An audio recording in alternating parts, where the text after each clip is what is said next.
this is like fun with other, running friends. So I'm like, I'm going to do it because I knew it would put me in a good mood. You are my BRF. What's happening, Eric? They're for your victory lap. Yeah. Whoa! How did that happen? How did you do that? And all of a sudden I go to zip it up and I'm like, why is the zipper in the front right now? 0 out of 10 on the recommendations scale. I am literally crying from laughter and from so much love. Oh my God. It's like I see off for your cornhole. And he just smashed Arnie like that and said, "You stay out of this, Arnie." And I thought, I don't run to stay sober. I get to run because I am. Hell, and there she was, a halo over her head. No, it's not very true. Okay. And he steps to the side and just gestures. Here's the tinkle pot. I don't need to tinkle.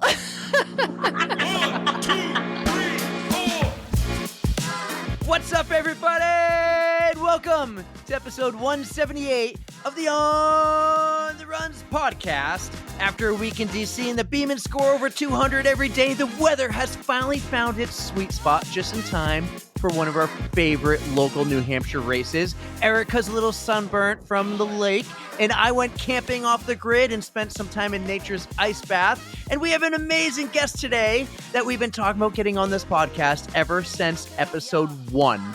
But first, before we get to any of that, I must say hello to my kick-ass rock star of a co-host, 6-star Erika. What's up? I love it. I love the button. The button. But hey, man, I am doing great. I am a little crispy. Yeah, girls be crispy. But I'm feeling good. This weather is gorgeous. Oh, it's perfect. And as you like to say, chef's kiss. Oh, yes. And I could not be happier for this episode that we have. Oh, my God. I've been looking forward to this for so long. Yes. You are in your usual spare bedroom studio. I sure am. But I'm in a new studio where are you? For the first time. 178 Where is episodes. that? You've never seen this.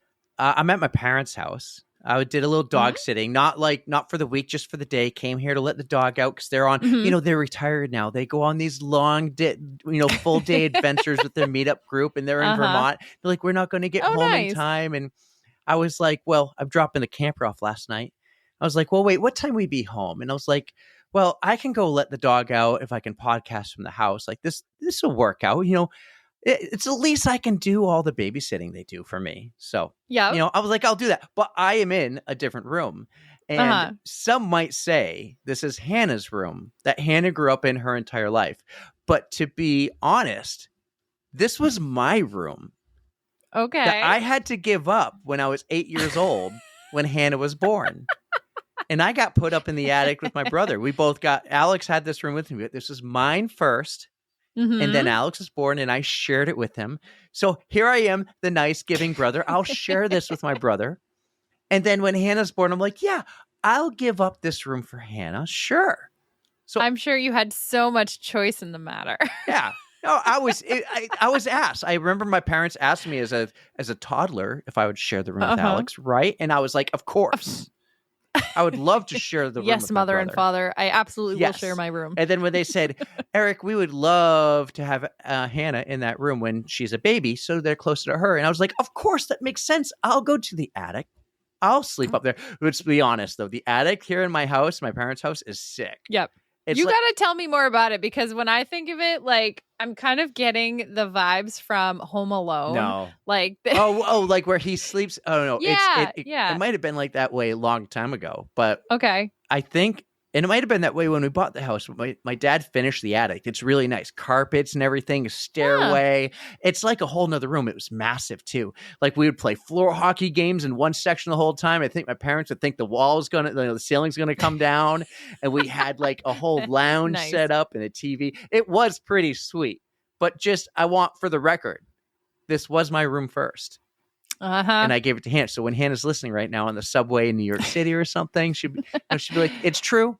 It's true. It was Eric's room first. And he but she made it her own. He loved his little sister when she was born. He was like, she deserves this room, this beautiful room. So I don't see any essence of Eric in there, though. Like, I saw a little, snowman, and, it's white and pretty. Well, it's definitely changed. There's no Bruins posters. Well, it's definitely changed. There used to be probably Harry Potter. No, you know what it was? It was Johnny Depp.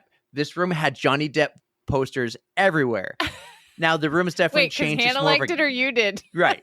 Now, the room's definitely changed. It's more of a guest room now. But like above me, this shelf, like there's a ton of Hannah stuff up there from college, from high school. There's a wedding picture of my parents. There's pictures of our old grandparents here Do I too. see a plant? There's like her, what do you call it that you wear when you graduate high school and college?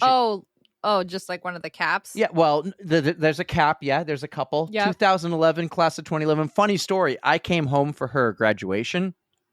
Hannah would tell you that's a lie. Hannah would tell you that I came home for the Boston Bruins Stanley Cup parade, and her graduation just happened to be the day before. Well, that's just making the most of your time. Yeah, and then she's wicked smart because she has all these ropes and things. The extra tassel things that you wear around your neck, and I never got any of those. So that's where I am. And this is where, when we do sleepovers here, this is where typically Adeline sleeps over. And I prefer to just go in the camper because the camper is wicked sweet, too. And I guess I don't go in it enough, but when I'm here. Well, you took it out for another spin this weekend, right? Yeah, it was amazing. Oh, my God. The weather, it was so nice to be like, we camped in this spot at Dolly Cop. We talked to Amanda earlier in the year, like this is her area. That's where she got stuck off-roading. And we're in this field, and I've never camped in the field before. And just, this is where we're going to go camping when we run the Mount Washington Auto Road race next year. And we get a group, and we all go do lobsters after, right? I've decided when we go to Dolly Cop, we're going to camp in the field. Because it brings everyone together. It was super cool. And the views, more space. Right, but the views were amazing. You wake up and you open the door and you just see the view, the sun coming over the mountains, or the other side, the sun coming down. It was spectacular. And then we went to all these swimming holes, and I call it nature's ice bath. And it was just, it was almost that it was cold, but once you're in there for about 30 seconds, it's like, you're good. You can manage it, and it's so good for you. I'm like, my back said thank you so much for just sitting in that cold river for like 30 minutes. It was great. I don't think I can make myself do it, man. Well, one of them, we went to another one, and I talked about it with Amanda. Like, you go running for a long run, and then you go jump in Moose Brook State Park, 10 minutes away. We went there because, like, they have this dock that you can jump off of, this bridge. And the kids just did it over and over. And Tommy and Tyler, 4-year-old twins, no fear at all. It was great. And a little beach. I had a great weekend. I probably have a little bit of burnt too, but I took precautions because I wore a hat the whole time. So I'm not burnt like you. You're a little burnt from the lake. Where were you? Winnipesaukee again? Yeah, I went back up to Winnie. I did reapply a lot of sunscreen over this weekend, but it was just so sunny. Like, oh God, it was beautiful though. Don't get me wrong. I was in heaven. We just floated in that water for hours and hours and hours. Are you in a tube, or you on a boat, like a pontoon boat? What do you do? You never invite me, first off.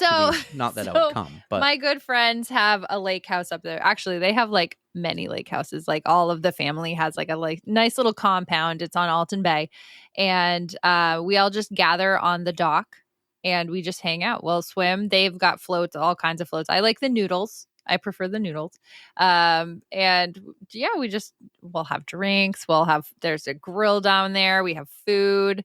We do occasionally go out on their boat. They have a nice wake setter boat. So you can do the wake surfing and all that kind of stuff. But we didn't touch the boat this weekend. Like, it was just nice to chill out and hang. It was great. It was so good. Weekend. But you can feel like fall's right here. Oh, it's going to happen. Coming. And then it's going to get hot again for a little bit. But like all this running we're doing, training for Chicago and New York, and just this heat and humidity, and the Beeman score well over 200 just been kicking our ass. We're going to start having those runs when it's going to feel like all this hard work is starting to pay off. Today was that day. I got to go on a run right after work before we started recording. I swear, the summer just, you know how bad it takes like all the energy out of you. You feel like you're slogging through it. I was doing like 8.5, 9-minute miles, feeling like it was as easy as cake. Like, like, this is the kind of weather I want. And I was doing some hills, man. I ran around my neighborhood, and I got to take you around sometime. There's not a lot of traffic, so it's very safe to run, but there are some killer hills, and I worked for it today. I did. You'd be proud. Well, proud of you for running some hills. It's about time, because you. know your Instagram handle is going to change pretty soon to flat 6-star Erika. After I'm not quite a mad while. about that. But hey, we have an amazing guest today. We have a few things to cover because we're doing it a little different this week. We're going to have 2 episodes. We got to go in person at the Millennium Running store and talk to John Mortimer himself, the owner, the founder, the mastermind behind Millennium Running. And he goes, hey, I blocked off 7 p.m. to midnight. I legit took advantage of every second of that block. You ran out of there at 11 because you're like, I got to do my run. But we had an absolutely amazing time with him. Oh my God, we did. I don't even think we touched upon it for quite a while, but we recorded in my happy place. Like, I was surrounded by shoes. It not only was it cool to just get to know John a little bit better, get to know the man behind all of the races that we love to run, just being in such a cool environment to have this conversation. Like, it was so much fun. And we can talk about in the outro on Thursday, because there were 2 episodes this week, guys. And we'll talk about the logistics and everything that went into this, because it was so cool. We're in person. This is the goal. We were challenged to do it. Not like John didn't challenge us, but when this opportunity came, it's like, okay, here's a challenge. We got a little bit of time. Let's figure it out. But here's how this episode's going to go, guys. The first half is John's story because it was amazing. You're going to learn so much about him. And then on Thursday, we're coming back and we're going to drop the Millennium Running story because they're both so amazing. They deserve their own episodes. It's going to be great. And then we're going to come back on Thursday for our normal outro. And we'll just talk a lot of, this and that and everything. And I'll tell you about not just Nature's Bath, but nature peas and stealing Wi-Fi while camping and whatever comes up the next day or 2 for you. But you can't forget what we have to tell everybody. We have big news. Special That's right. news. We have big news. Not only is this going to be an awesome week of John and Millennium, I mentioned in the intro one of our favorite races because of the hills. We're going to be there. Just like last year we podcasted from the race in the back of that parking lot. Well, this year, the church, yeah. we're going to be right there at the start-finish line area. We're going to be recording the podcast, and maybe before, definitely after. We're going to have a little setup, 4 microphones. If you guys are there, come by, swing over, say hello. We want to talk to you. We want to hear how the race went. We're thinking we do more of these in the future, especially locally. So we're going to be there. And then also, Erika, unrelated, I guess, to that, but did you check out vlog number 1? I did check out vlog number 1. Oh, it was so much fun. I love seeing where your training is going and just all the hard work you're putting in. And I believe you've got another one coming out soon too, don't you? Dropping tonight, vlog number 2. We're going to try to keep this weekly up, all right? So vlog number 2 drops tonight. So enjoy the episode with John. Check out the vlog, episode 2 of the vlog tomorrow, the New York City training. It's a little vlog takeover. Someone does a takeover on the vlog. It's going to be super fun and entertaining. I can tell you this, Erika has not seen this one yet, so I'm super excited. And then we'll be back Thursday. We'll be back in the outro just to say hi real quick, but we'll be back Thursday for the Millennium story. It's going to be amazing. What a week. I know I've been saying for months and months and months, big things are happening, but guys, these things are happening. They're coming. It all takes time.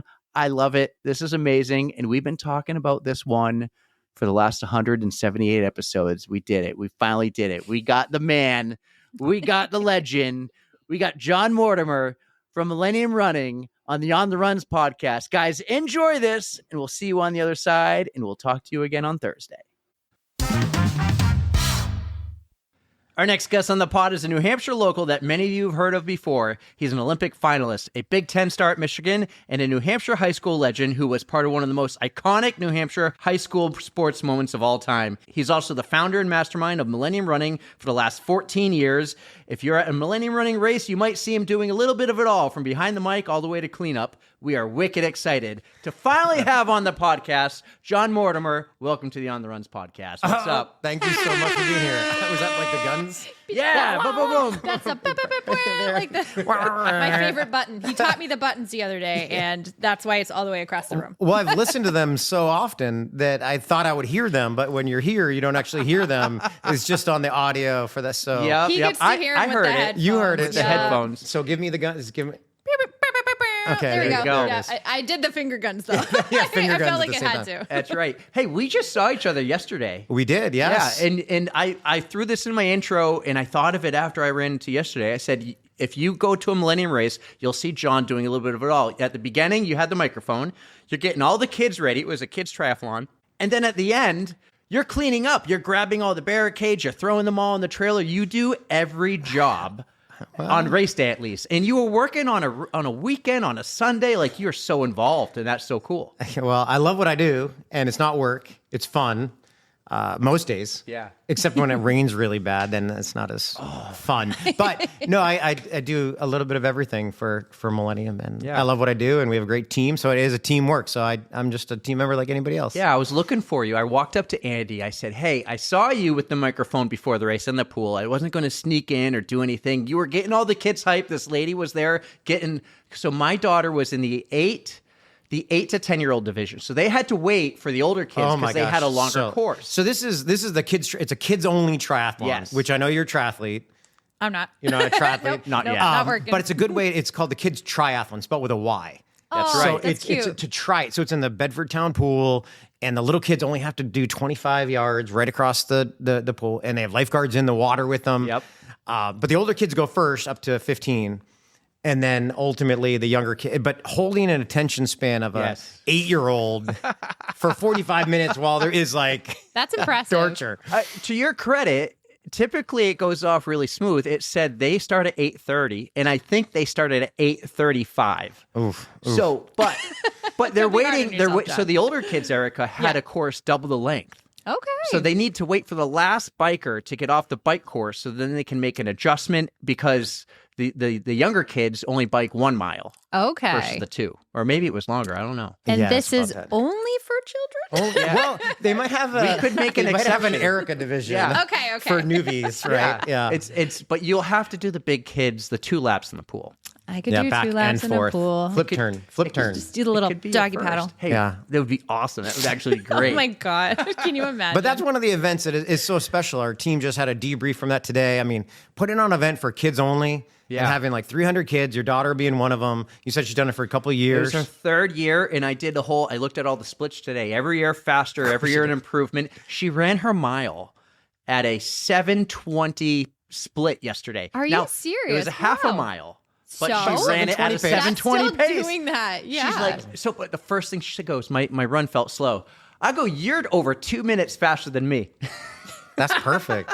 Well, it gets kids into it, right? It's good. It's the next generation of triathletes or runners, and you know, it's that event specifically benefits a great charity and the Friends of Anya, local to us here, and very special people, and then ultimately we get to have kids try something new and exercise and Getting get them off excited about stuff. get them off the devices. Right. Oh, yeah. It's a great, she gets so pumped for it every year. This year we did a little less training, but she's been so involved with everything She's else. super right? active, like So with I her said, cheerleading. Exactly. And, I said, you're going to be fine. She does red line Dance. athletics, dance, cheerleading, Yeah. right? We'd go on the bike. We're at the point where I can run on a rail trail and she'll bike with me. And she'll bike by me and then turn around and come back. And it's great. It's and that's the best. rail trails are great for that too. Yes. You don't have to worry about cars. You just have to teach her how to carry your snacks for you on a long run. Like that's going to gonna be happen. the bike mule. Is that what it is? Sherpa. Yes. We're getting there. The next we're getting generation. there. But John, I want to share one thing with you before we get to know you. Okay. Because we've been a podcast for about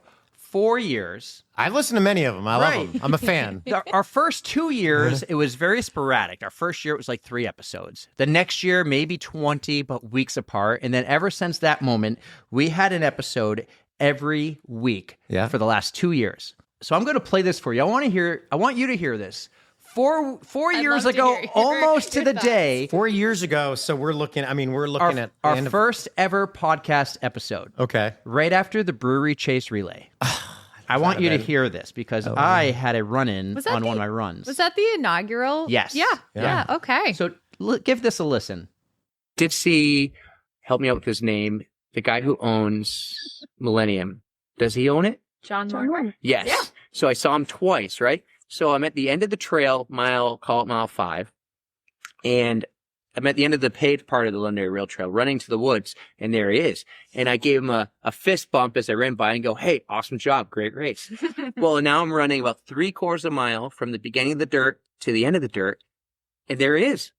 I'm like, holy cow, you're fast. You know, like, I didn't see you pass me. I mean, he had a car, but go by again. He gave me a big high five, goes, you're killing it, man. I was like, yeah. You know, and I wanted, maybe he'll hear this or see our Instagram someday and be like, that was the guy who said, great job. And, maybe he'll follow us. Honestly, that's one of the best parts about the Millennium Races is that he just cares so much. Like, he is honestly pumped for us. Like, he wants to see us succeed. That was episode 1. Wow. Oh, my God. Episode 1. And he's still pumped for everyone who completes the races, who tries the races, even if they don't get to complete. Like, if you show up with the intention of doing your best, you are there. I think if you just show up, sometimes people don't even they show up. Just getting there is the hard part. It is. Beat everybody on the couch that didn't show up. So. True. Yeah, that was my observation. First episode, I saw you. You're all around, running around, and it holds true today from what I saw you yesterday. Throwing everything. You're not just sitting in the back, going on Caribbean island vacations when everyone else is working and making you money. You're out there too, working with them. You're not letting anyone else feel like they're working for the man. You're working right there with them. Well, I tell you, I read a lot of leadership things. I try to consume stuff and educate, how to be a better boss and better leader or whatever. And one of them stuck with me. It was like a cartoon. It was like the Egyptians carrying this big stone, right? And it was leader of and it was the Egyptian pharaoh on top of the stone, pointing carry it this way, and they're carrying him. And then the other one was the Egyptian, the pharaoh was in the front pointing, carrying it with everybody else. Yes. And that stuck with me of if you want to be a leader of people and things, you got to do the work just as much as everybody else does. It's us. It's us. Yeah, I love it. I kind of follow a lot of those accounts on the Monday Night Media account. That's what I follow. So when I go there, I see more of that kind of stuff, that kind of content. I love it. But we'll talk more Millennium and pump Millennium's tires later. Oh, God. I want to get to know you. I want to go back in time. We like to go into DeLorean, hit 88 sometimes, or that's the Wayne's World reference there. And we like to go. Not the DeLorean. Yeah, Back to the Future, Erica. Come on, different movies. Erica, you enjoy me some more. Oh, Erica gets one of these right now. I don't know which button it was. I can't hear it. You'll laugh when you hear it. Okay. But all right, I want to go back. I want to get to know John. I know you were a high school star in the 90s, but were you born and raised in New Hampshire? A high school star. That sounds like an old has-been TV guy. You were a child star in the 90s. 90s kids. Now we hire people. With Brittany and Justin. The Mickey Mouse Club. I was on Mickey Mouse Clubhouse. Okay. Oh, God. Give us a little bit of your history growing up here. You're a local from New Hampshire, right? Well, yeah, I'm raised in New Hampshire from the time I was 4 to the time I went to college. So my youth and childhood was New Hampshireite. I'm a Granite Stater through and through. So, but yeah, I grew up in Londonderry, New Hampshire, not too far from here, and had a great childhood. Went through public schools in Londonderry. Right. Yeah. Thought I was Michael Jordan when I was younger, the basketball player. Okay. Dude, I even had the knee brace and I didn't have a knee injury. That's how Michael Jordan thought I was. Just rocking it. Okay. Yeah, it's I just need the black neoprene knee brace and fold it over just like MJ does. But I played high school basketball and youth basketball and growing up all sorts of different sports. And when did running become part of, when did you get involved in running? For me, it was middle school cross country. So I grew up playing ice hockey. So I only ran cross country. The gym coach was like, you should run and it will get you in shape for hockey. Sure. That's how I got into it. What was your introduction? Well, I mean, not too indifferent that, but by the way, hockey players make the grittiest runners, by the way. Yeah. They definitely, Are they throwing elbows as they go? Jeez. We'll get into it later, but I was a college coach and I had a couple of kids that used to play hockey and they just had such a high pain threshold. They would run through the wall. And I loved that. That means a lot. Two guys, I loved them. But no, my intro to running was actually going back in time. Londonderry High School in the early days of that high school had won a bunch of state championships in track and cross country.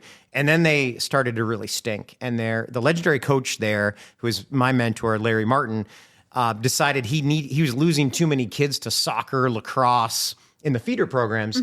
So he started at the time, in order to get kids in high school to run well, he started a elementary school mile. That's really smart. Between the 3 elementary schools. And ultimately, I was at South School, and the gym teacher was in charge of, I think they had 3 practices. Okay. And it was South School, North School, and Matthew Thornton, the 3 schools. And ultimately, they had the practices, and then you go to the high school, and you have the 1 mile championship between the 3 schools. And I just was pretty good at it. So I recall I ended up, I think I was the top kid in South School going into the meet from the time trial we had. Right. And then we went to the high school and did it. And I was winning the race, finishes on the high school track. And with like 50 meters to go, an 8th grader just blew right by me and sniped beat me. it from you. Yeah, and snagged it from me. And it was that moment that I was like, I'm coming back next year, and I want that was my intro to it. I think if I had won that race, I don't think I would have done the sport anymore. Ooh. I think losing that race stuck with in the back of my brain that it made me want to do it more because I lost. Right. Sometimes defeat means. What a moment. Yeah. It's those moments that stick with you sometimes. Oh my God. That was the defining moment for me getting in the sport. And then ultimately ran in middle school and high school. And I was faster than most kids. Yeah, so I want to know about that actually, because I think you competed in something called the Foot Locker National Championships. Was it just 1 year, multiple years? Tell me about that. Well, high school, again, I had this great coach, Larry Martin, at Lender High School, and he coached there for, 30 years. Fantastic. And he was a great mentor, and he got me to run pretty darn fast. And cross country was one of them, and my best friend and I, Matt Downen, you went to Pinkerton, right? I went to Timberlane. Yeah, okay. we would beat you in hockey, by the way. You did, yeah, and wrestling too. I think you guys have a good wrestling program. Huge wrestling school. Wasn't for me though. Yeah, stick with ice hockey. Yeah. So at the end of the day, I got to compete at the highest level at high school track. Foot Locker Nationals is the national championships for cross country, and I finished runner-up in that to my best friend who went to Pinkerton. And was he your best man? He was, yeah. He was my best man at my wedding many years later too. So what's cool about this story? You did some digging on you. Well, and as we like to say, spare no details, but this was like a year-long battle between you and Mike. And Matt. Yeah, and it went not only in New Hampshire, but it went national. And so this became a huge New Hampshire story. Like New Hampshire's so small. The number one. This is a huge story. It was a huge story. We're bigger than Rhode Island. Yeah. There we go. The number 1 and number 2 runner in New Hampshire, also number 1 and number 2 in the country. And you're that race. So you guys went back and forth all year, right? We did, yeah. I mean, we were best friends in high school, so we would train together, run together on weekends. But he went to Pinkerton, and I went to Londonderry, arch rival schools. Mm-hmm. We even had the MAC plaque, the competition between them, and we raced each other 6 times that year. He won 3, I won 3. We went back and forth from the dual meet. Best out of 7. Yeah, best out of 7, right? All the way through. The division championships, the New England championships, and then Foot Locker Nationals as well. So went back and forth, and I finished runner-up in the country at Nationals to my best friend, which was pretty cool. Yeah, between all that, you two were best friends. Yeah, like you never let the battle get to you. It wasn't like your arch rivals, even though you were, but you weren't. Like you had this friendship. Did you guys train together too in the off season? Yeah, we were friends. Like we were just talking before about just going for a run and talking. We'd just do long runs on the weekends together and hang out. We took trips together, and it was a lifelong friend of mine, and ultimately we did a lot of miles together. But it's like the time. They say, like, I was running in Passaconaway with him, and the bear came out, and I wasn't so much worried about the bear. I just had to beat him.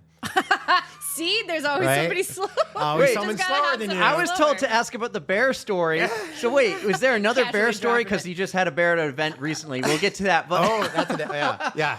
But was there another bear event? Another bear story? No, I was just joking. That's the whole analogy. Like, you don't have to beat the bear. You're right. You just have to beat the other person. He says the bear analogy all the time. That's like the typical Code Brant. Well, not typical. Well, I've used that as an example of. I've used it as an example of like, well, a Code Brown doesn't have to be an actual crapping yourself moment. In the literal term, it could be like a bear walks out in front of you and oh crap. And then we had one guy say like that happened to him. We're like, oh crap, what's he do? And you just had one recently. But I find a lot of the best athletes in the world train together too. So you and your friend train, like in hockey, I'll go with hockey. In the off season, all the best hockey players train together.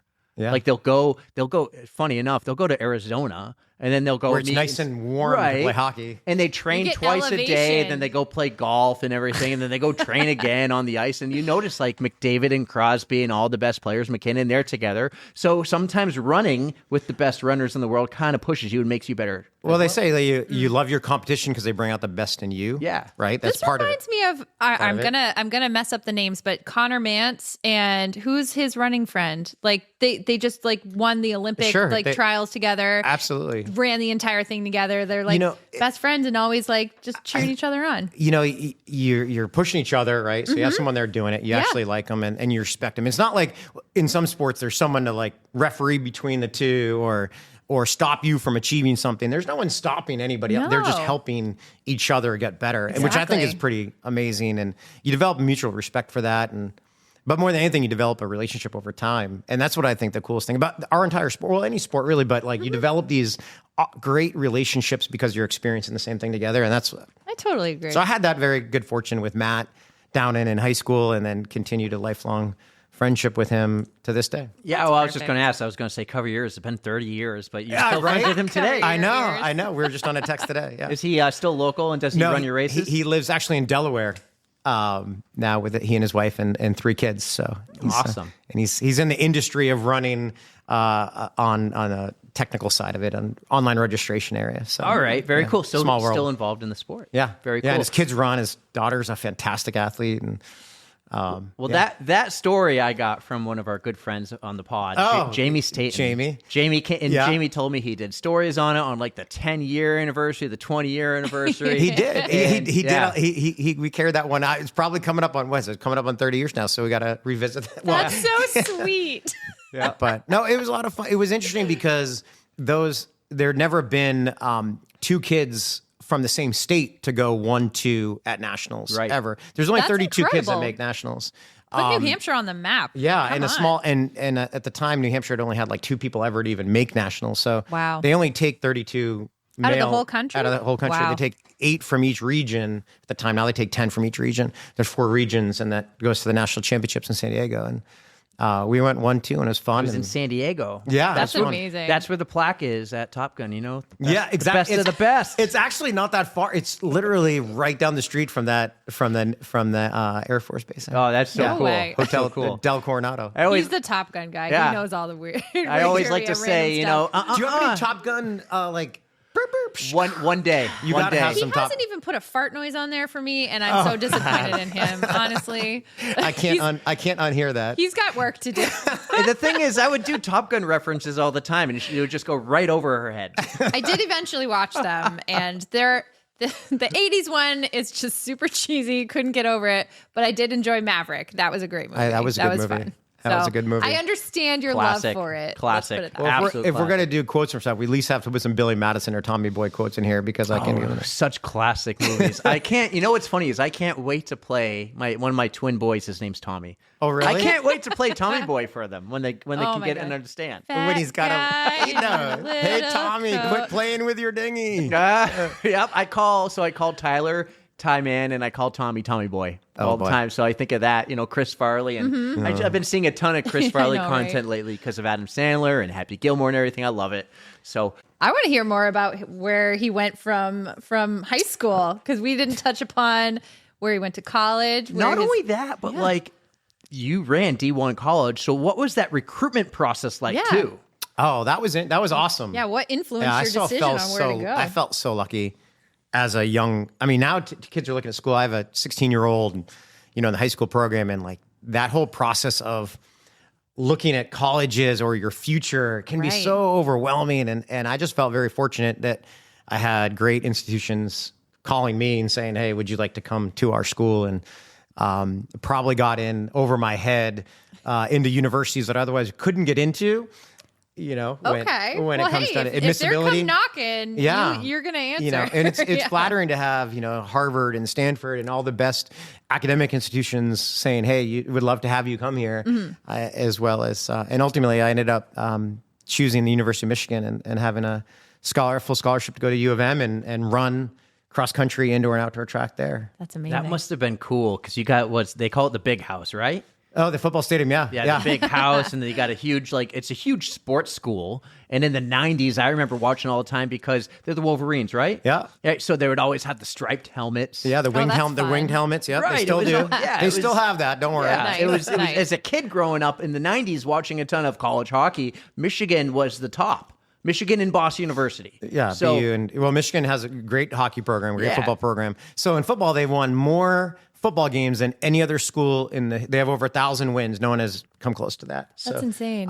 They're the most successful college football program in the history of. Some say Alabama because they have more national titles, but yeah, you chose Michigan. Have you ever gone out that way before? You're in New Hampshire. A lot of kids here go to UNH, go to Plymouth, Keene, maybe some of the schools in the greater Boston area. You don't typically hear of many going far away and then coming back. Yeah. Well, I mean, I loved the choices I had. I, again, literally could have probably gone anywhere. But I was looking for architecture as a major. I got that on my notes. Yeah. Very cool. Little known fact. That was my academic choice. And then ultimately I wanted a top 10 track and field program. So you combine those two, you get a pretty short list of programs. Sense. Architecture is a rare. It's not like going undecided or like communications or something. Yeah. It's pretty specific. So it was there was a couple schools that didn't fit, and some did. And Michigan, Colorado, Penn State, Stanford, all these were at the top of my list. And I took recruiting visits to each one of them, did the whole thing. Actually, being a basketball player, that was the year of the Fab Five. I don't know if you follow college basketball at the time. Me, not so much. The Fab Five was, anyway, I was able to go through the shoot around with the Fab Five before a home basketball game. That's cool. Which I was like, this is amazing. That's so cool. And then later that day, Michigan had home track meet, and the distance medley relay set the world record in the DMR that night at home on their home track. And then they had an awesome party. And by the time the party was over, I'm like, I'm coming here. This is great. That's everything I so need. cool. What a college tour. Yeah. Right. This is amazing. But yeah, Sold. but I had an unbelievable experience there. Met amazing friends. You were in the steeplechase, right? Yeah. Well, they make you run everything. Okay. But The steeplechase is that really cool one, right? Yes. Yeah. The one with water in it. You need to explain that to me. How did that start? Do you know the history of the steeplechase? Because what the actual history of it? I mean, it goes back to like it horses. Makes zero sense to me. I know, so right? If it's a horse thing, that makes a little more sense. Yeah. But I watched it during the Olympics, and I'm just like, I don't have a clue what's going on. Yeah, right. It's 5 hurdles every lap, 3,000 meters, and then they throw in a water pit in there, like there's alligators in there. Yeah, it's a nuance, it's a niche thing. They don't do it very much in high school, so you don't see it too frequently. But I don't think it was in high school when I ran track. It's not in the state of New Hampshire. They don't have Okay. it. Yeah. So there's a few states, but they have it at the national level. And in fact, my high school senior year, outdoor track, I had won high school nationals indoors for the 2 mile. So they brought me to outdoor nationals, and they asked me to run the 2 mile again, and then ultimately pick another event. And I didn't want to run the 5K on the track. So I said, I'll try the steeplechase. And I ended up getting, I think, 3rd or 4th in the 2 mile outdoors. Then the next day was a steeplechase. I'd never done that event, and ultimately ended up winning it.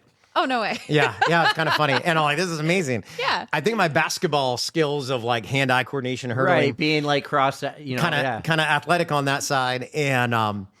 And ultimately my college coach was like, I guess you're a steeplechaser. And so that's the event I focused in when I got to the national level, the national championships and Team USA and international. So that was where I focused as an athlete. That's really cool. All right, one question before we move on a little bit. So you mentioned that you did indoor and outdoor track and also cross country. Yep. What did you prefer? Oh, that's a good question. I preferred what I in the moment. In the moment. So he's honest to game for God. Yeah, I loved cross country because it's grit. Collegiate cross country in high school, it's like it's so pure, and it's just times don't matter. Okay. In cross country at all, because it's really just beating. Every course is different. Yeah. It's uphill, dale, up, down, muddy. It could be hilly, flat.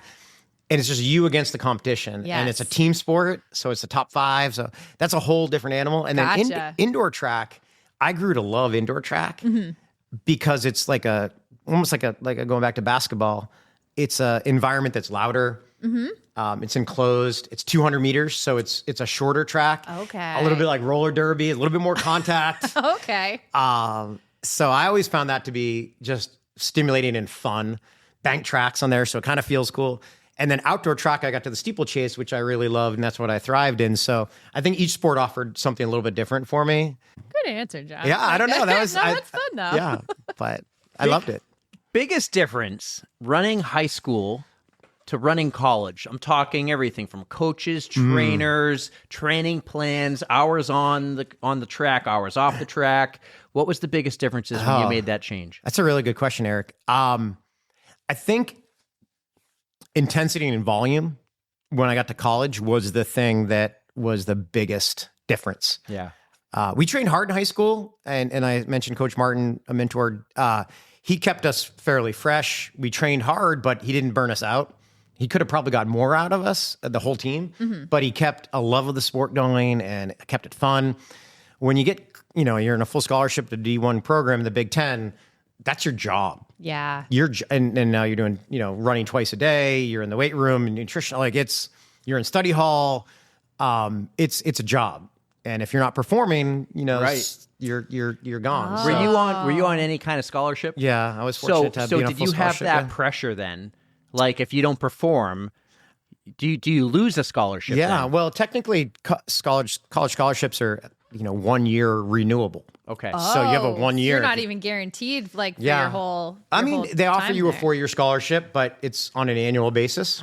So no, that makes but there's makes some sense. degree of pressure. But I think when you get to that level, you don't go there thinking I'm not going to do it. Right. I'm going there thinking I'm going to get to the next level and the next level and next level. So innately, let's go. Your mindset. Your mindset is success, not how do I keep it. Right. It's not like how do I stop failing. It's how do I win. Right. So, well, I listened to a podcast, actually, one of them that we produce, Movement People. She had not an Olympic, but a high school and college track star who ran high school in Buffalo and then went to Miami, and he struggled in Miami. Now he figured out a new love, a new passion. He went to the Olympics for bobsled. Oh, really? But he struggled. Sprinter.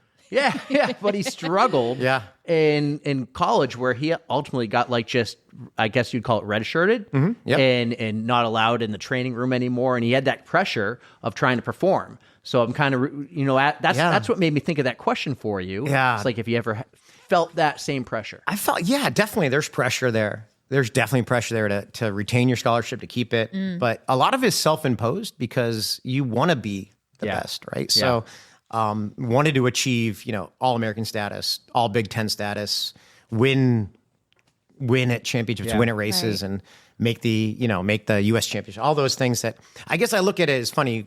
What I do now is not in running that we see is not like hyper competitive all the time. Yeah. It's very participatory. It's you versus your potential, but it's not necessarily about winning. When I went through college and ultimately ran professionally, it was about my job was to win. So it's very professionalized in that aspect. Right. So run faster and win. So did you win? I won my fair share. What were your well, I didn't dig too deep into the Big Ten in college, but what were your steeplechase still, I believe? Anything else? Yeah. I was, I guess humble brag. I don't know. Hey, let it out. Yeah. Spare no details. I won 6 Big Ten championships individually. You know what that deserves? See, yeah, that was extra loud. Yes. It deserves one of those. Yeah. I was just, again, I had great coaches in college. I had great teammates. I ran with some of the best. Like my best friend in college at Michigan was the Canadian record holder for the mile. He was like a 4-time Olympian, Kevin Sullivan, great guy. He was in my wedding as well. But he made me so much faster because he was so good. Yeah. So I he was a miler and I did like the 5K, 10K steeplechase, but. Well, let me ask you this question. So we talked about earlier, we made the comment about the bear, the code brown. In high school and college, do you have one of those code brown moments, like an oh crap moment that maybe you had to overcome? Are you talking like literally the shitting your pants or like sure, if you have one. But like we love all the stories. Like maybe did you ever like have a fall during a cross country race or You during the lost a shoe steeplechase? somewhere. Exactly. Shoe comes untied and you had to overcome that to beat this guy. Overcoming so many stories about like things that didn't go. Well, actually at the story of the national championships in running the steeplechase in Bloomington, Indiana, I was on the starting line. And there's 12 guys in the final. And this guy, Ray Hughes from Missouri, is next to me. And we all start and you're sprinting and you get to the first barrier to hurdle. And he hurdled in a way that he sort of flailed his arm out kind of to the side. Okay. And I was right next to him. We're crowded. And he like kind of mistakenly, he's a great guy. I didn't mean to do it. Like karate chopped my esophagus. Just went whoop. And I was like, mistakenly. I was like, yeah, it took me out. Like, and he was like, oh, dude, sorry. But there's just things like that. But I think the biggest oh crap moment that I've ever had in my whole life running is I was running in Europe on the European circuit, and my agent from the U.S. Had arranged for me I was in Italy, had arranged to have me compete in a meet in Lignano, Italy. That's so cool. I know it was a whole experience on this, but Lignano, and he said, I'm going to meet this guy, Jean Parlo, at the train station. So I take the train. Mm-hmm. I was over by Florence and it was supposed to be by Venice. And it was like a, 3-hour train ride or whatever it was.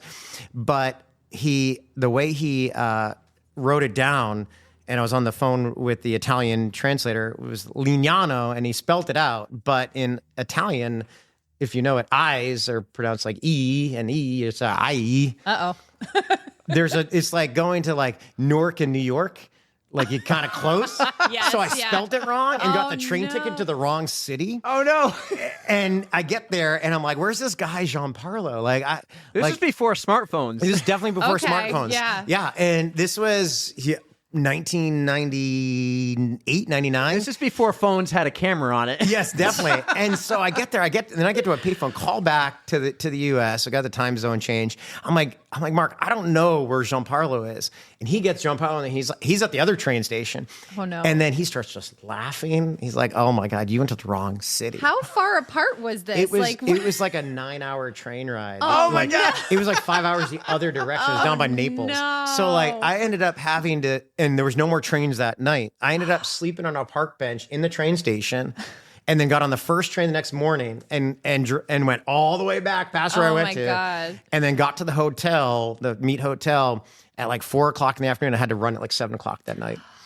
Wow. But you made it. But I went to like the dining car and got like an apple on the train, like the Excel, like the So at the time, but I ran my PR for 3K that night. Oh, that's those. You know what? That's when it happens. Yeah, it always happens in those kind of moments. I feel like you had all that extra stress just from the whole weekend. I lost 20 pounds for not eating all the time. Right. But in reality, like that's that over. You have nothing to lose at this point. Right. Yeah. I'm here. Might as well run my ass. It's like my Lake Placid PR. I had no pressure. I'm just like, oh, let's do it, and then PR, right? Well, sometimes the pressure of stuff creates undue stress. Right. When you can just let your mind go and just go on instinct. Yeah. I had a long run to do, and I was in Lake Placid for a wedding, and there was a half marathon the next day. And my long run was 15 miles. So I'm like, oh, I'll just do the half marathon, get a medal, get a t-shirt, get a pint glass. Stayed up till like 2 a.m, eating pizza, drinking beers. Perfect prep. 3 hours of sleep. I know, right? Yeah. Walked down to the outdoor skating rink they had there, and then ran a half marathon and PR'd. That's perfect. Right. You probably thought like, I don't even know if I can finish this one today. Right. That hill, man, I'm glad. But so back to, I don't want to skip over how you became a professional, but I want to stay in that moment because you're a professional runner at this point. Yeah. So the pressure again, do you feel the pressure to get there on time for your race as a pro runner? Like we know Mark Dubrick, like he needs to perform to continue his triathlon career. Sure. Like, did you feel that pressure? Like, oh, you're 9 hours in the wrong direction.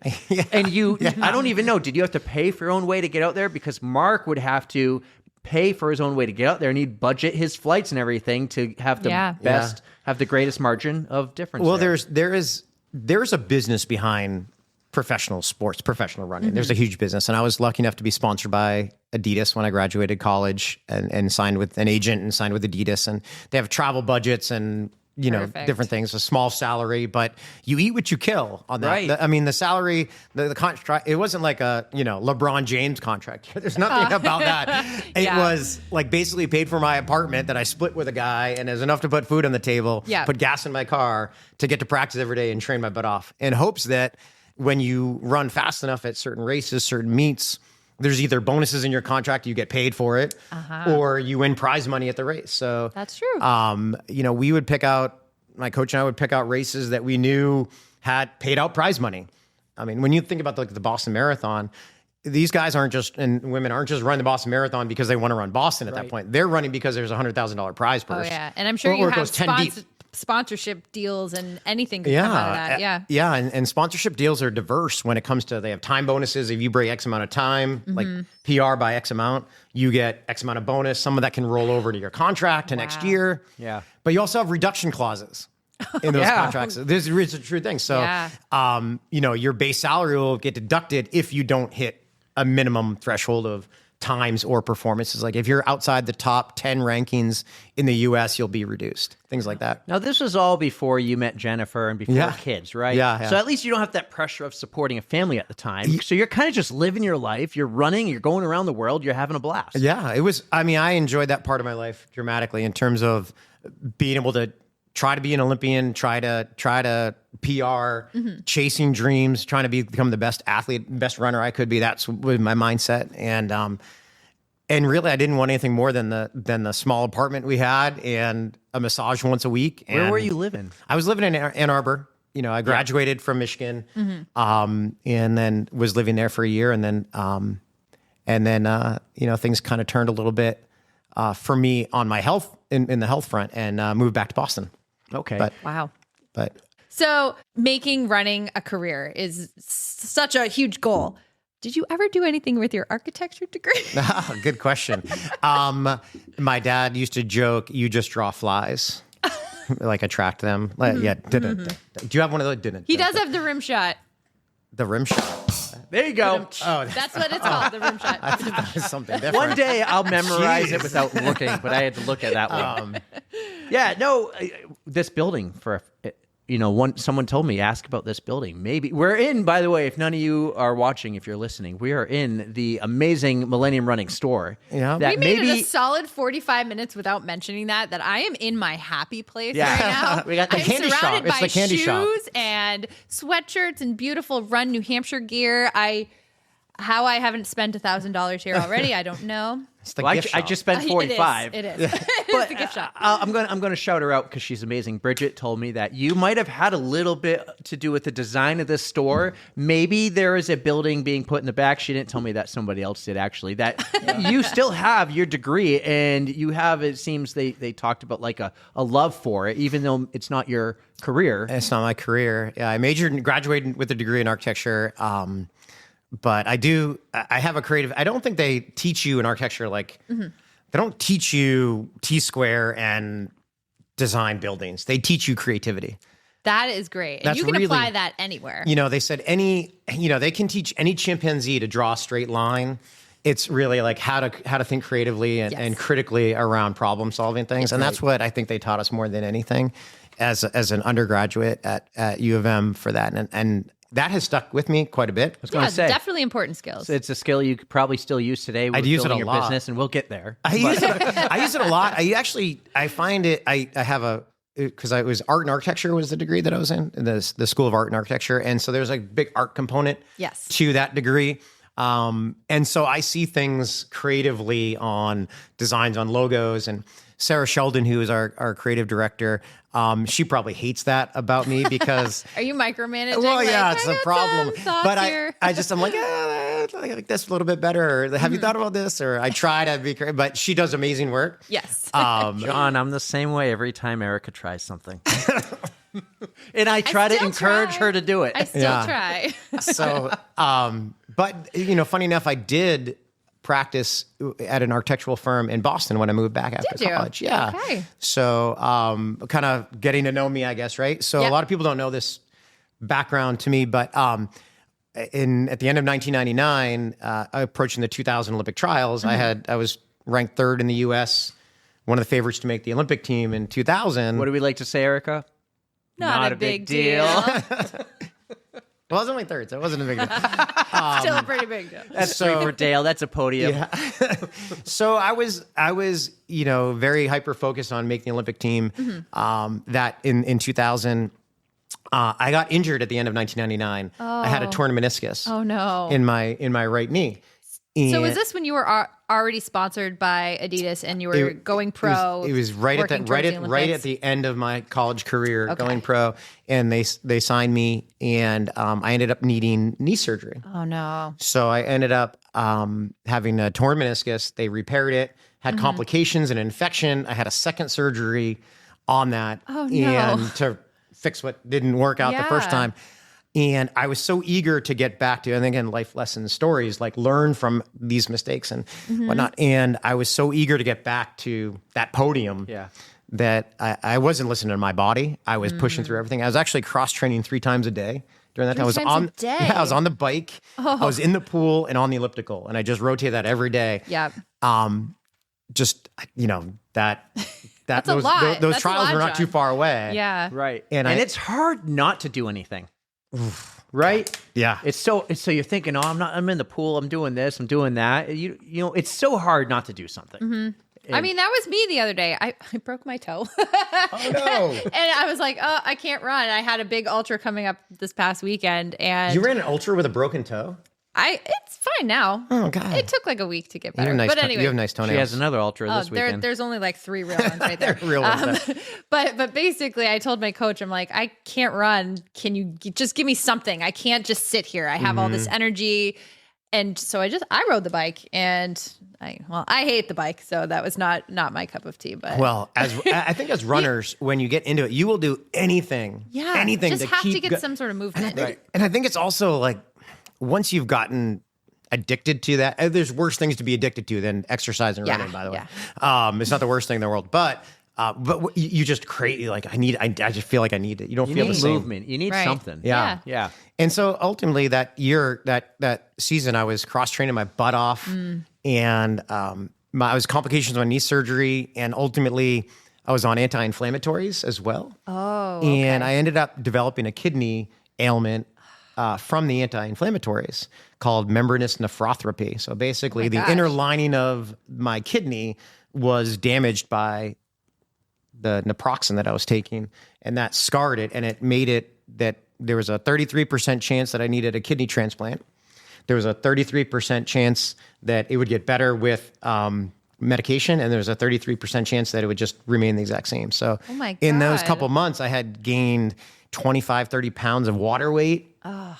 This is like a little known story about John that people don't get to hear very well. But, and I had this contract with Adidas, and they were saying, you might not ever run again. Oh my God. And my like earth was shattered. Yeah. And I immediately pivoted, living in Ann Arbor, and I put resumes out to architectural firms in Boston. Okay. And I got a job at a firm in Cambridge, moved back, lived with a high school buddy of mine who lived in Cambridge or Somerville as well, and immediately started working at this architectural firm. And I did that for about 6 months. How's the kidney today? It's the 33% chance that it got better with treatment. Okay. So that's awesome. Yeah, I felt really lucky. What a scary thing to go through. So I went through, I ended up seeing, the reason why I moved back to Boston, other than being closer to family that was in Hampshire, but I got hooked up with the head nephrologist at Harvard. Okay. Kidney doctor, nephrologist. And he was doing, most of the people that have this issue are like elderly patients that have been taking a leave because they're arthritic. Right. And they're like old. Yeah. And like, and here you are ankles. in what, your 20s, yeah, and you I'm shouldn't running be 100. there. I'm running 100 miles a week, and the head nephrologist was like, you are going to be I'm going to write about this. So he actually published it in the New England Journal of Medicine. Wow. The treatment, a lot of experimental stuff that we did with controlling blood pressure and stuff. So I was on medication a lot, and it was a long journey of probably a year and a half going through that. And what time was this? What year? 99, you said? This is 2000 now. Yeah. Into 2000, 2001 that I was working for that firm. And so one of my best buddies that I was living with, is Ted is his name. He went to prep school after Londonderry High School. He was a high school buddy of mine. And his friend he met in prep school was the captain of the Harvard track team. And their coach at the time was about 75 years of age, Coach Haggerty, on the twilight of his career. Yeah. And my buddy Ted said, hey, I heard Harvard might need an assistant coach or a volunteer assistant. So I had just moved back and seen this. I was like, I need to do something. So I was on the side. I was helping coach at Harvard. Wow. And that got me into college coaching. And I only was an architect for 6 months. 6 months. And I then got offered the full-time position at Boston College. No way. Yeah. So at this point, I probably would not have moved back if it weren't for... Right. It's those moments against like getting beaten in that race in the last 50 yards. And then this moment with the kidney and everything. It fails that. Right. And in that scenario, it's sad, but it happens for a reason. Right. Like life happens for a reason. And in that scenario, during that time frame, my late mother got diagnosed with cancer. And I was there present for her in her last 2 years. You were home. I was home. If I were running all over the world, I literally wouldn't have been. I would have been like, sorry, Mom, I'm in Lignano at the wrong city. yeah. Right. But so that was fortunate for me. Yeah. And then ultimately my father also passed away of cancer 2 years after that. So my whole life journey happened for a reason. And in that time living in Boston, I met my wife. There we go. So who's quite the amazing runner herself. And she ran track at Boston College and ran Olympic trials. Coach and athlete? No. Yeah, right. I was on the men's coach. Yeah.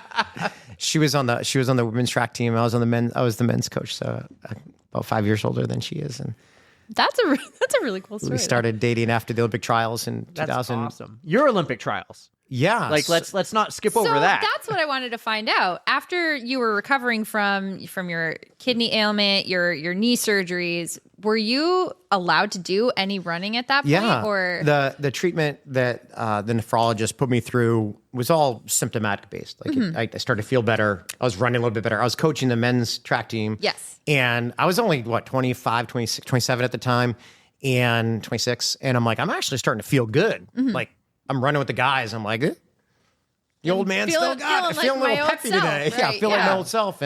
And slowly started to run faster and then ultimately hopped in a couple of races. And actually in probably when I was 2004, 2003, had the best year of running. And I still retained a sponsorship, this time with Reebok. Okay. And I was later in my career there. And my last couple of years in the track were my most successful track and field there's times. Always I PR'd, a comeback. Yep. Yeah. If you put your mind to it, you So can were get you back into it. competing in, like, you see occasionally they have the track and field world championships. They might be in LA. They might be in the Hungary the other year, Erika, right? They were in Hungary.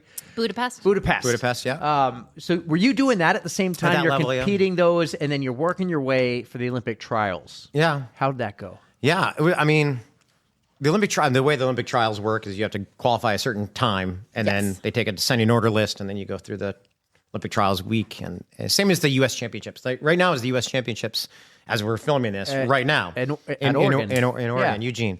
So just like that, and I mean that experience of big meets all over the world Had and to be so cool on TV and people watching it is super cool. Did they ever give you like TV training, interview training? That's how you talk to a reporter when they ask you questions. You say this, you don't say that. Right? Don't forget your sponsors. Yeah, well, definitely. The sponsorship thing is a big deal, right? Like the logos or the shoes. You see athletes when they get done running. You see this in Olympics. Olympics are sponsored by Nike, but you don't have to wear Nike shoes when you're an Olympic team. So you'll notice next time you'll see like the sprinter take off their shoes.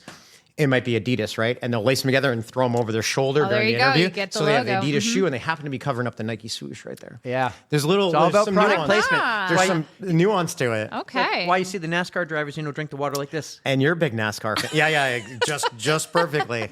Perfectly placed the they logo. They don't normally drink that daintily. Yeah. That's great.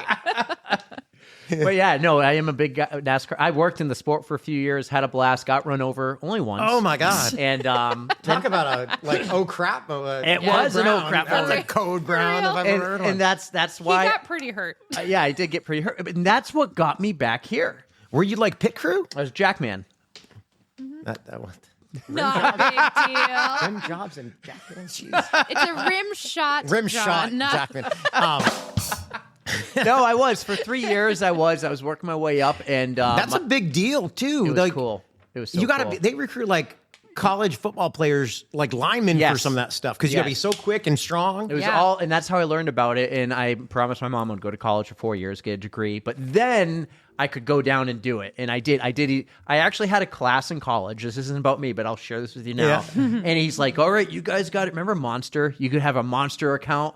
You got to create a Monster account. You got to like Indeed. you got to find the job and do all this. Or are you going to go to school here, or grad school? And I said, I did my whole report on me going to NASCAR school, pit crew school. And that's awesome. I think I was the only one who followed through with my report and went down North Carolina, did that school, did that training.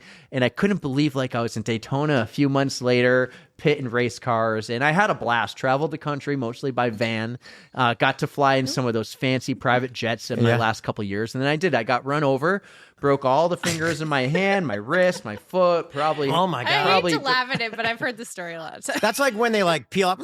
Yeah. He came down for the pit stop, and he never stopped. Oh man! So my own driver. That's brutal. But no, it actually. What's funny is I got. Wait, was it a famous driver? His name was David Starr. Okay. The only thing famous about him is his last name Starr. Like, there's nothing about it. He's just a star. Yeah. It actually opened the door for another opportunity, because that ultimately I lost that job because I was injured. And you lost a job because you got run over. Yes. Jeez, that sucked. Yeah. Me- Did you get workman's comp for that? Can't be a jack man. No. If you can't- you can't. sign off But your I rights. didn't pay a penny in medical bills, though. Like, I didn't have to pay a penny. Yeah. But that opened the door for me to work for Joe Gibbs Racing. Later that year, which was pretty cool. And everybody knows who Joe Gibbs is. Nobody knows who Erica's like, no.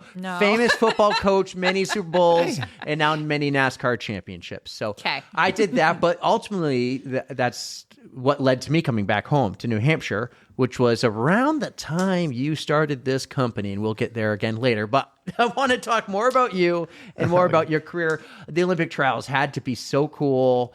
And then what happened after that? Like, was that the end of the road for John with professional running? Which events did you try to qualify? Well, so I qualified for the 3,000 steeplechase at the 2004 Olympic trials. So those are the steeplechase was the events that I made U.S. teams in 97 and 98.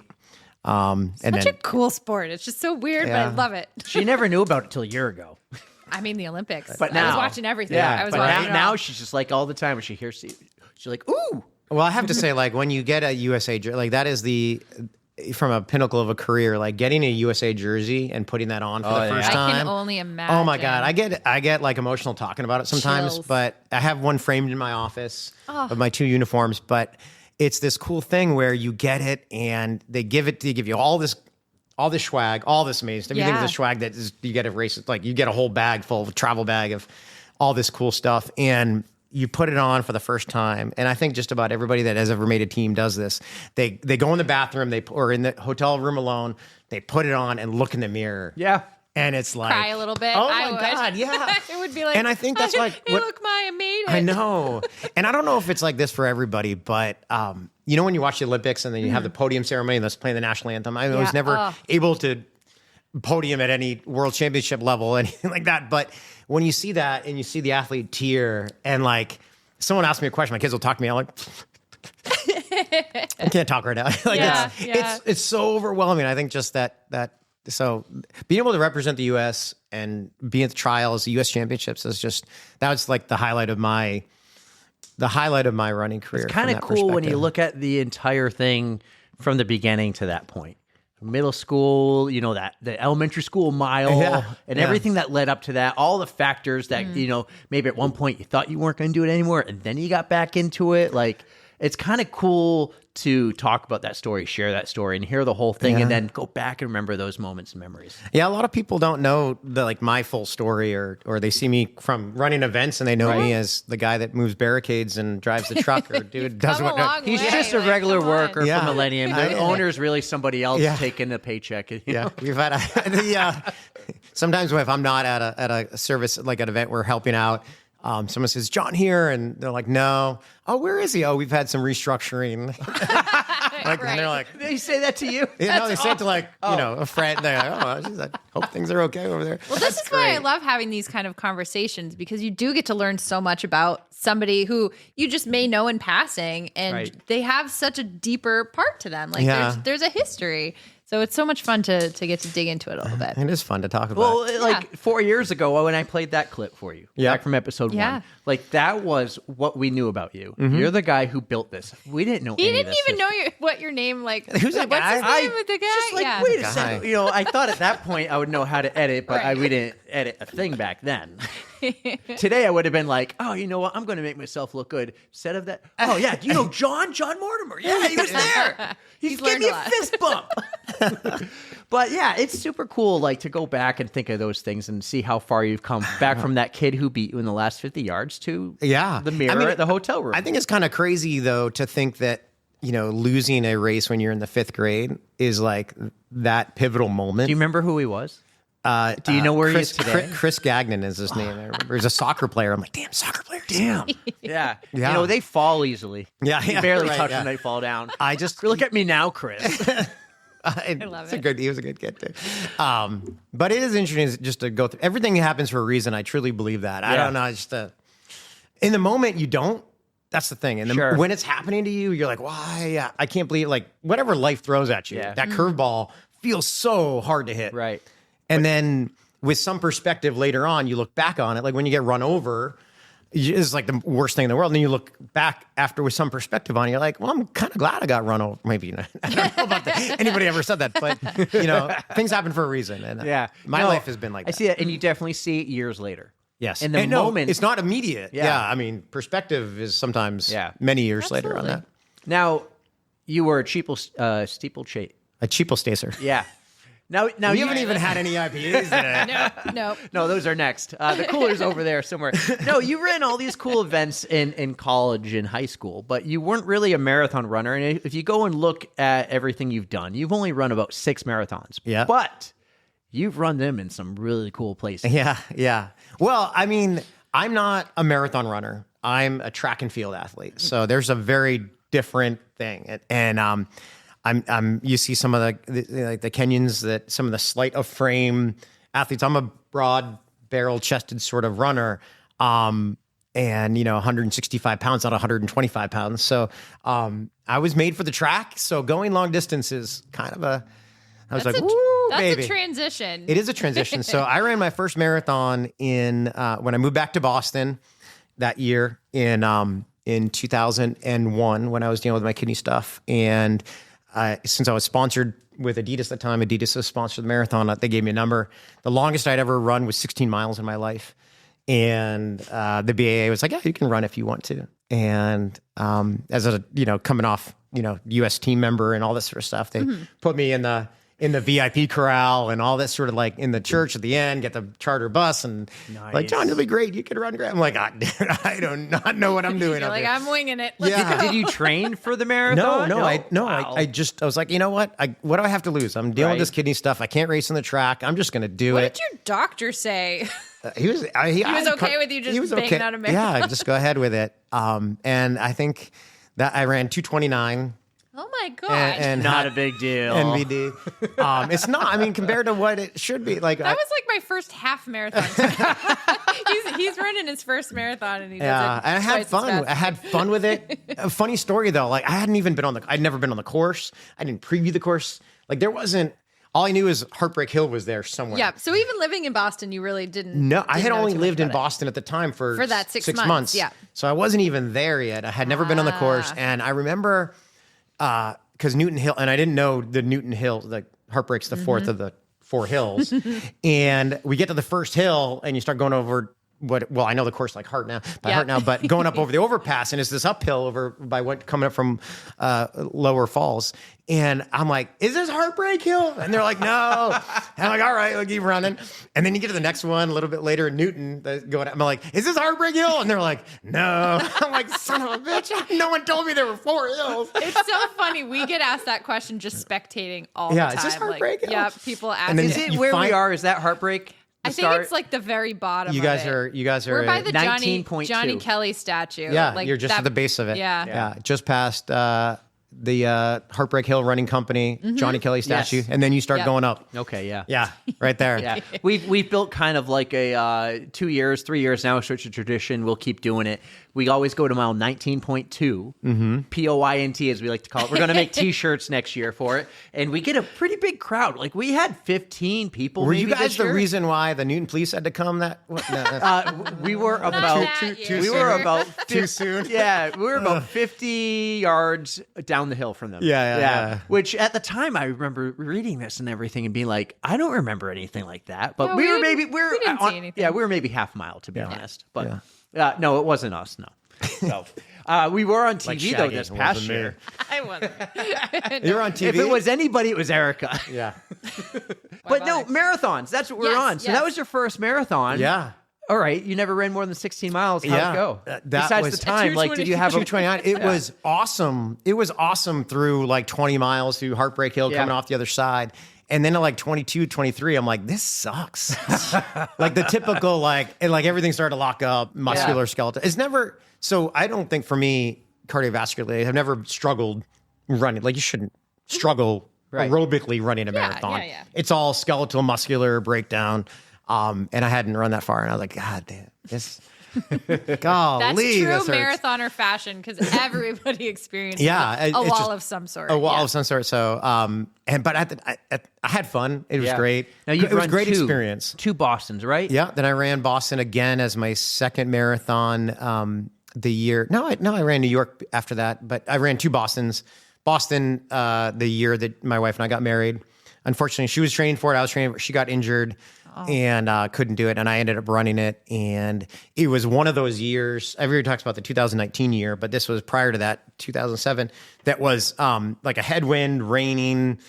I didn't do that one. 2007, and I it had was the Boston that was but not the New York City one. Yeah, and no Boston, 2007. Yeah. Oh no, I did 2018. 18 was a year that was just awful. 18 was the awful. That's Dez's year that she won. Yes. So 2007 was a year not nearly as bad as that, but it was a big headwind. And I had actually trained for it, and I was hoping to run the Olympic trials qualifying standard at the time. I think it was 2:18 or 2:16. I was on. That's where I was kind of headed, and it just was one of those days that you put all this work into it, and the weather was just code brown. Yeah, and honestly. headwind. That's a code brown moment. That's a code brown moment, and that's the unfortunate thing about marathoning, that like you just can't do another one tomorrow, right? And where track, like if you're on the mile, 5K, 3K, like the next weekend you can lace them up and get after it. Or the trials didn't go well, you'd run better in the final. So, but running is actually. Have you heard of that book, the article in Runner's World, The 5K is Frickin' Awesome? I don't think so. You haven't? Oh, she's a book reader too. You're a book reader. So, Lauren Fleshman. Who I do. You know Lauren Fleshman? I have a book by her. Yeah, she's super talented. Good for a girl. I think it's her she's book. awesome and a huge role model. And she was a great athlete at Stanford. She was about a little bit after me collegiately, but phenomenal. She has this great article about the 5K is freaking awesome because she was on an airplane. Just I guess short story it. Yep. She was on an airplane and sitting next to some guy. And she obviously was attractive. She had like running look. And he was like, oh, you must be a runner. Yada. Hitting on her. And she's like, yeah, I run. I run. No, she's an Olympian, by the way, at 5,000 meters on the track. And she's like, so he says, you run. You must have you run a marathon. She's like, no, I run 5Ks. Like very humble, right? I run 5Ks. And he's like, well, I've run Boston. Right. And started to like mansplain to her basically this whole. And I love when this happens. And the value. Where she's just like biding her time. And you have to read the article. I'm not doing it justice, but I think the short story of it is like the 5K is an awesome event and you can really enjoy it. And you can do it a lot. You can put all this work. Your value as a runner isn't just in the marathon. Right. And but the mansplaining part makes it. 5Ks are so difficult. Yeah. Honestly, I have a worse time running a 5K because it's so short that I will go balls to the wall, all out, and go like crawl totally across anaerobic. the, You're anaerobic. Yep, crawl You're- across the finish line. Physiologically, it's very different. It totally Right. is. Totally different. Yeah. Right. Yeah. Everything when I Ironman trained was based off like my 5K PR, and every 4 or 5 weeks I would have to run another 5K, and I hated it. Oh, and yeah. Scott would make me do it, and I would be at the Signal 81, the Delta Dental now, yeah. and he'd be like, "All right, no, you got to focus on this," and I would have someone else watch that line, and I would be like hurting up that hill, and I'd be like, "This sucks. Why do we got to do a 5K test?" 5K makes you tough. I Yeah. think it makes it's like gut wrenching. Yeah. If you do it hard, it's Yeah. but all I mean out. a 5K is, but for depends if are you couched a 5K or are you running really hard? I mean, But do you hold the New Hampshire 5K record? I think I used to. I held it for about 27 years. Got Wow. recently eclipsed by Scott Jenkins, I think last year. Okay. Yeah, but I held it for That's a good run. from 1997 to 14 something, So- right? Was it 14 minutes and change? 14:21, if I'm not mistaken. Wow. Give him a freaking clap one there. Yeah, I get it. No, he gets this. How loud is that? The in your clap's ears, by the too. way? No, it's not. Yeah. The clap is too long. Okay. So I think that was my junior year in college, and I was home training, I was home a little bit, and I ran the at the time it was the Health Source 5K, Yeah. then became the Cigna 5K, Yeah. now the Delta Dental Elliott Yeah. 5K. So the corporate 5K, it was in 1997. So Wow. 14:21. yeah, so that was on the believe it. roads though. So when you get to run on the track, you get to run a little faster. Than Yeah, that. So, no, that's true. That's true. So I don't want to skip over a couple of these other cool marathons because you've run at the very, very top of the world yep, and the very, very bottom. yep. North Pole, South Pole. North Pole marathon just last year. Yeah. And Awesome. that- Did you jump in the water after? I did. Oh yeah. God, Talk that's about so cool. A polar That is plunge. the coolest cold A polar plunge. plunge. Yeah, definitely. Literally a polar plunge. And then I was able in 2019 was fortunate enough to run the Antarctica ice marathon Yeah. Wow. as well. So What was it like going down to Antarctica? Like everything, the whole Oh, process. my Did you have to go to gosh. Chile, then jump on a plane? Exactly, And, yeah. and what was the like landing there like? Because we've heard stories about how the debt reception with the white snow and ice. You can't tell. And It it's feels just like messing with Mars. you. Yeah. It feels like Mars. Like if I can imagine what Mars is like. I was very fortunate to have I know someone that is just super generous, and she gifted me this opportunity along with some others to do the Antarctica Ice Marathon as an adventure in 2019. And That's So so cool. but it was very cool. You know, fly to Chile, and then you get on the way we did it that year. A Russian airplane called an Illusion 76. I don't know if you've ever had anybody talk about I that. saw it experience. because Wyatt went on one. Oh, Because he just did the same thing. Oh, that's one of those That's that planes. plane. And the reason why it's like circa World War II cider plane, but where the Antarctic Ice Marathon is on a glacier towards the center of the continent, not towards. A lot of people get to Antarctica by boat over Drake's Passage, really rough, but they go to like McMurdo Air Force Base, on the coast. So they get to it by boat. You go fly way over this and land in the center of the continent, which is a glacier. So the runway is a 3-mile ice runway. That So you doesn't land sound on a dangerous runway, right? at all. Like it's worse. Like when you see like JetBlue just went off the. I know, right? So this airplane is designed that it's a reverse thruster engine, so it doesn't have brakes. It just slows down Yeah. slowly, so it doesn't go. That's really cool. But we were there for 3 days and ran the marathon, and it was That is so cool. amazing. Sleep. I don't like camping. I'm not a camper. I don't like insects, and I I like. have a feeling you didn't have any issues with Yeah, that. I don't like. I'm like a hotel. I like turn down service. Yeah. Like I wish I had that all the time. I don't think there's any convincing Yeah. him to come to Notchview with me. No, That's like it's not 3 gonna days of happen. No, I'm not a camping camper. and- no. He doesn't like those deer But flies. you did have to stay. Yeah, oh my god, the deer flies. The green ones just gotcha. But you stayed in a tent for 3 nights. And, Wow. and But then ran the it had marathon. to It was be amazing. like it was it a tent? It was, yeah. Or was it like one of those bougie tents? No, it was Oh, like a like two-person, like Like a little tent and when you two cots in it. Oh my god, yeah, okay. Yeah, with Wow. like a minus 40 sleeping bag thing. Yeah. So you were camping Yeah. in Antarctica basically. Yeah, with 65 other people. Yeah, it was pretty cool. And, Well, but it's Get an amazing clo- experience. You get close, body temperature Yeah. keeps you warm. What was it like being upside down the entire time? nerd. You know, talk about code brown. So what was amazing because you have to. Well, I guess we're going to talk about The it. tinkle pot. Yeah. Oh yeah. Oh yeah. You can't. They take you like you can only pee in one and you poop in another. It's the hardest thing to do. And then I get that. I get take that. all the waste with you. How can on you the take plane a to number leave. 2 and not go number 1? I totally get it. It's hard. You got to really. It's focus. Yeah.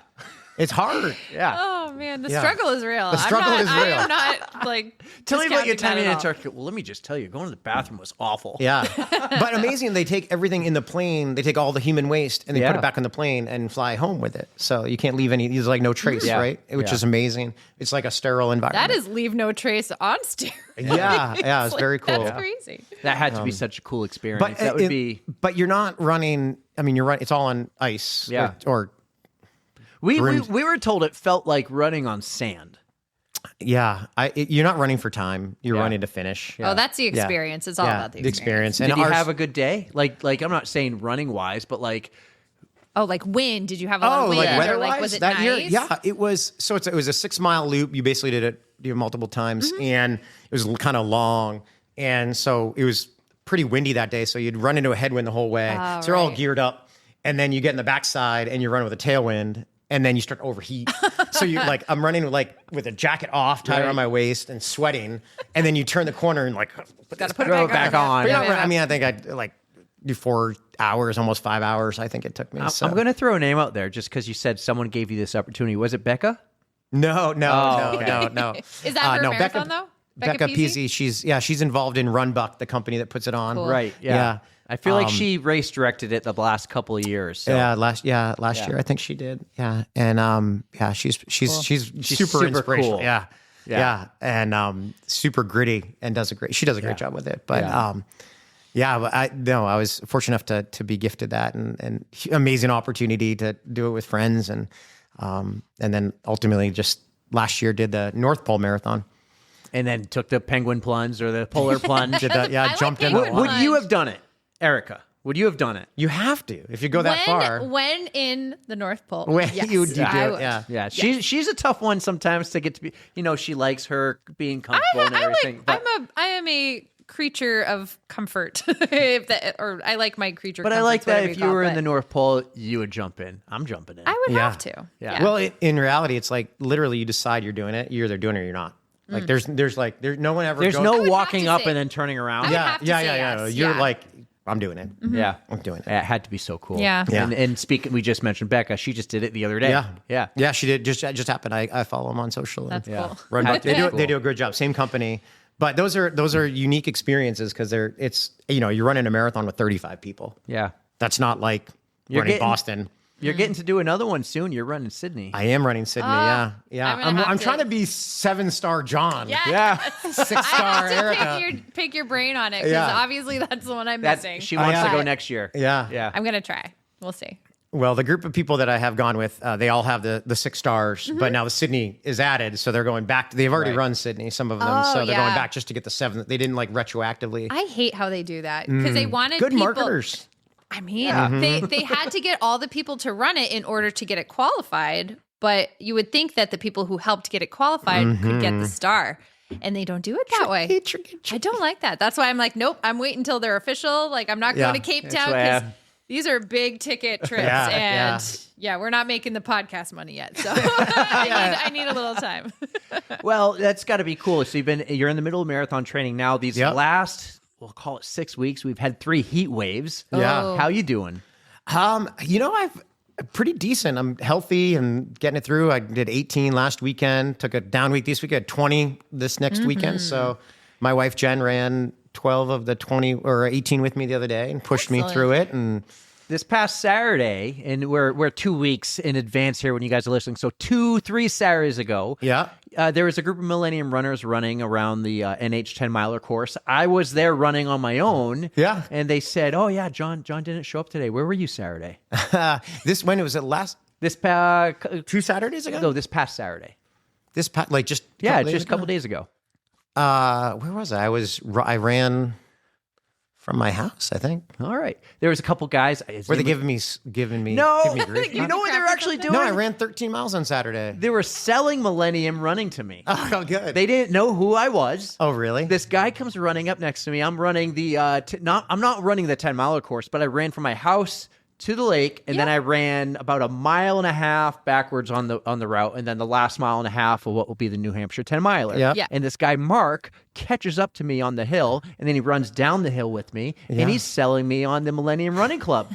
You should join the Millennium Running Club. You run a lot around here. You would love it. These people are great. We meet over here. We meet there. And I go, oh, yeah. And I mention your name, not mentioning that I'd be here. Yeah. And he goes, oh, yeah, John's usually here, but he didn't show up today. I don't know where he is. I love it. Well, usually I'm working, all these. I don't get to run them all. I have to work them. But I was actually, I ran from my house. I did 13 this Saturday. And took a weekend. You beat me by 3 miles. I did 52.5. Oh my God. So you that's know what? crazy, by the way.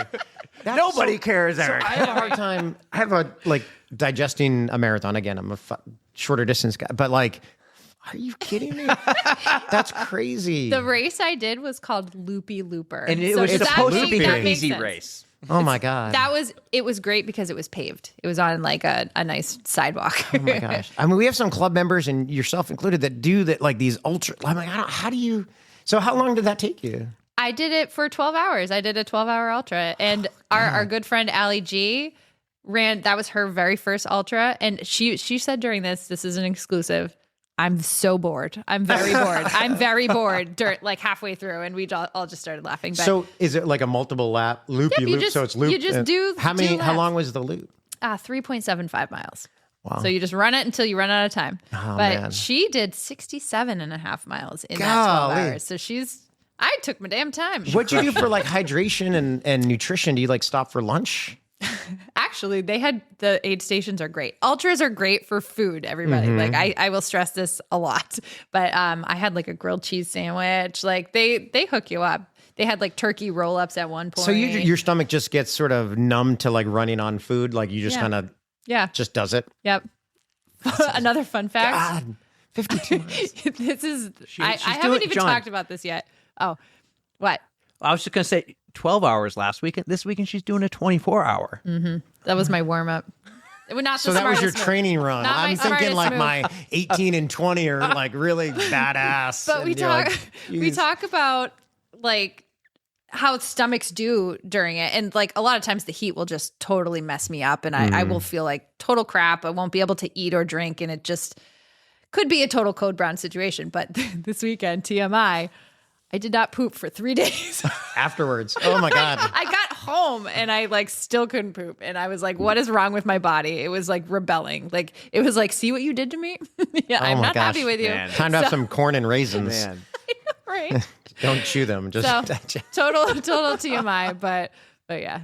Well, that's what this podcast is for. Something else. Yeah. Holy smokes. Yeah. That's a long way to go, though. She's the big. So it's funny. I mentioned our first episode with the clip. Yep. At the very end of that episode, because I listened today as I was preparing for this, you mentioned what's next. What's next was her very first ultra marathon, which was called Anchor Down, which is this coming weekend, 2 weeks ago, if you guys are listening now. And so it's just kind of funny how that all timed out, right? She did her first marathon the week after our first ever episode. Her first ultra marathon. Yes. Oh my God. Yeah. So and she's going back for 24. Back for year 5. I've done the 12-hour for 4 years, and then I quote unquote graduated for this year. That's amazing. The ultra community is so they're so supportive, right? Yeah. They really are. That's why I keep coming back, because everybody is a little bit crazy like me. Yeah. They're awesome. I've loved, not an ultra runner, I love going to these and meeting them. It's so cool. And then the Sherpas, as I like to call us, we just get along so well. And it's fun when we go back to the race. And I don't go to everyone, but when I go, I'm like, oh my God, Kelly and Callie, right? Yeah. The two of the best ones that we met the very first time. And then we got people Ainsley and Zach. Yeah. The best, oh my God. The best station volunteers. Juice box guy and Candace and everybody. The community is so cool. And it's partly, I think, because it's smaller. Mm-hmm. Because there's races coming up the corporate 5K we talked about. Yeah, for sure. The largest 5K in the state. And it's a huge crowd. You don't have that same... It's not intimate. Right.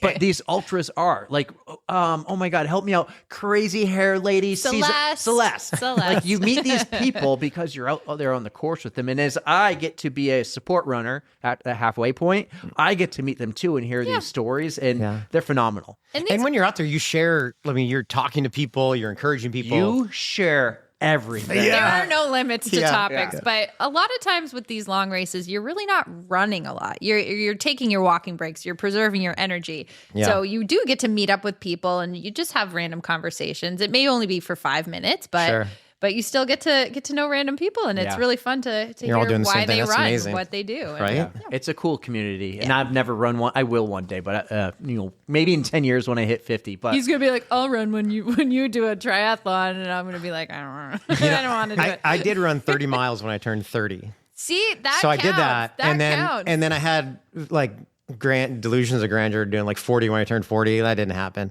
And then now I'm turning 50 next year. Oh, really? Yeah. So you don't even look 50. And you so, look great. Hey, thanks.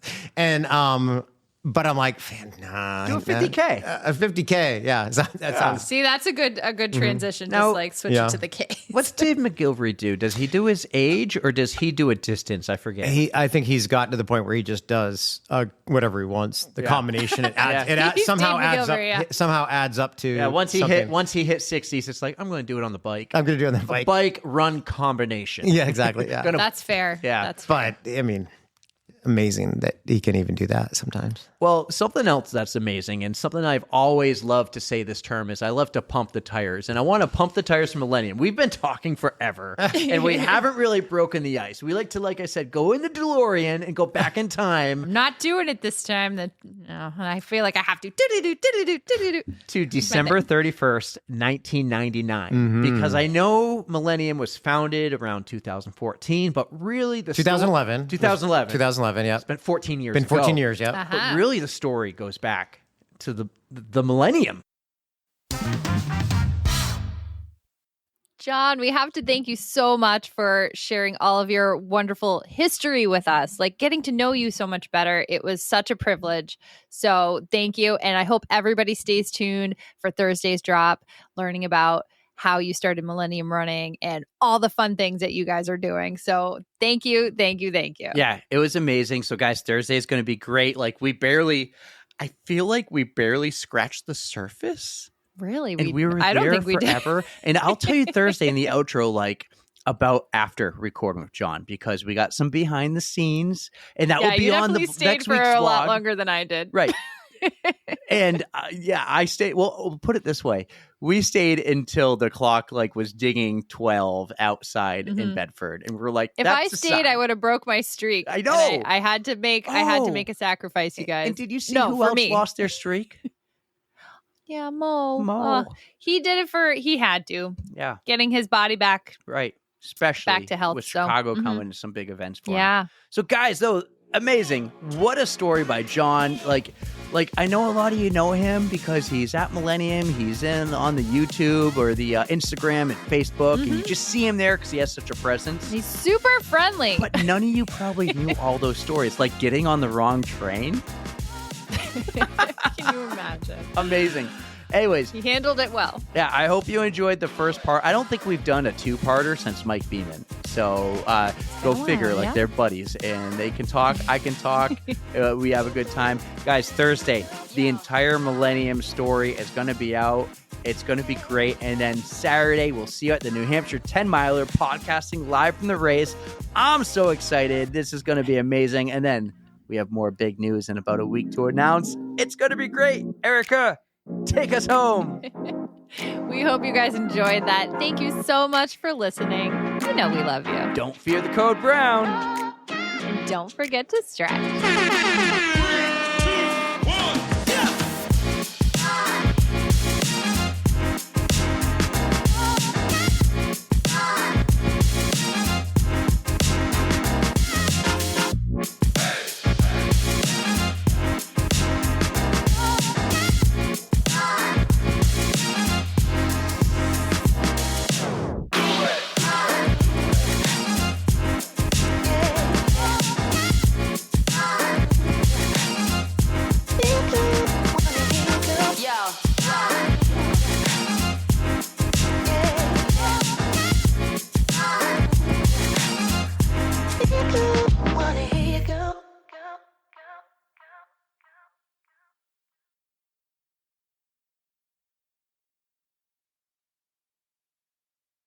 6-star Erika, what's up?